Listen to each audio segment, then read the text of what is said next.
Hello. This is my D&D recap. Over the course of a year, Emmanuel Lyon, Sergei Fairlich, Brother Bombur, Harold Rush, and Luke Poeri had an adventure.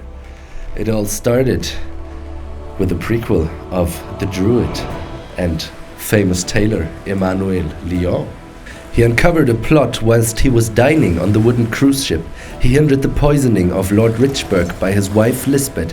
She and the captain of the ship turned into ghostly figures and fled after Lyon, backed by the guards he won over, fought them. He became the new captain, held his first speech that he was gonna sail to Kaitaza, where everybody who wanted could offboard safely. The Lord invited him to his island Richburg, but he first needed a crew of fighters, because in this island there were no strong ones. He threw a party for those who stayed and went off to Clan Kokuda, where he met Brother Bombur, a dwarven monk who was lost from his home in a great storm. He saw Maxi getting robbed by bandits. He fought them and gained Lyon's trust. They both met Sergei Fairlich, a monster hunter and fighting mage. The adventurers stocked up in Louis Legier's magical armor shop and went for the hunt. After a magical eagle feather, they met a mysterious shaman, Anne-Marie. Lyon invited her to a party, but got into a disagreement with Bombur, who got the feather but didn't want to give it to him. So Lyon didn't want to give him food. Later on the voyage to island Richburg, they found the original captain dead in the ship floor. On the island itself, Lyon found a tailor store which was run after his name. He was very angry because it was a fake shop. They trashed the store and left the building.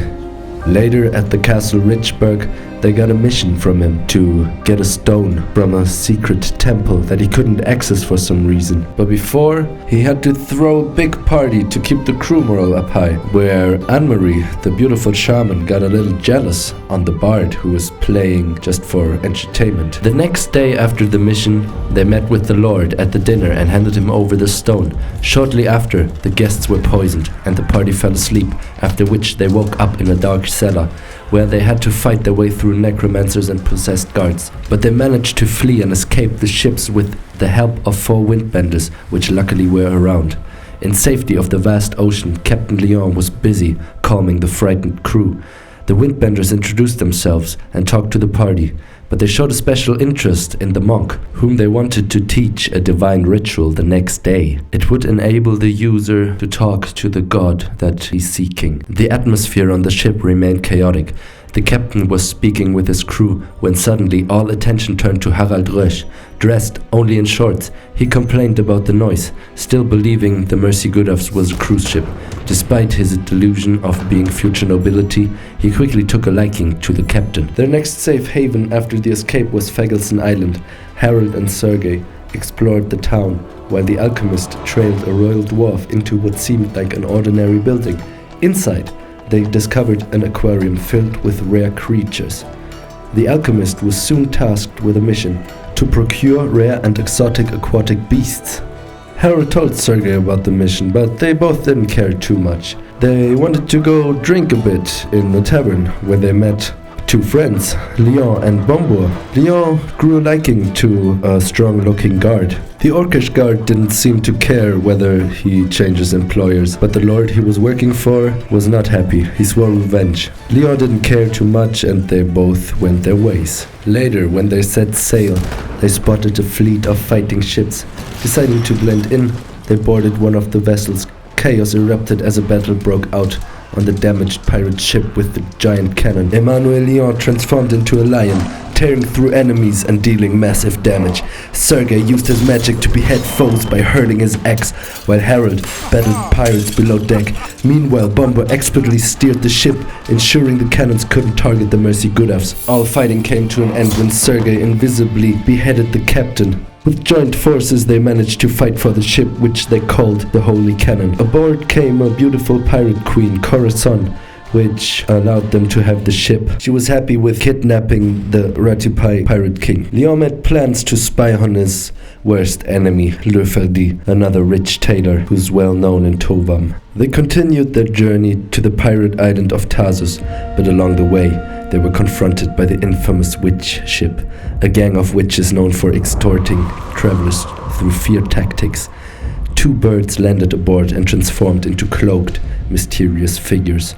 Refusing to pay the toll, a 3rd witch came aboard. She was masked, but everyone knew it was Anne-Marie, the shaman of Clan Kokuda. Refusing to pay the toll once more, the crew found themselves in a fight where Borg was killed instantly. The witches were very powerful and had strong items. They used spells the adventurers have never seen before, but together they managed to fight them off. Bombur killed Anne-Marie, beheaded her so she couldn't be resurrected by the evil leader, from whom Sergei snatched the soul-catching necklace. The witches fled and the crew was off to Tarsus, the pirate island, and they prepared for the travel to find Brother Bombur's home. Leon made the other adventurers his generals and told them to prepare themselves. Serge studied the book of the Temple of the Richburgs. Bombur was out to get a new crew. He went to the slave market, where he found his lost brother from his home, who must have also been swept away during the storm. After he bought his first ship, he met another dwarf,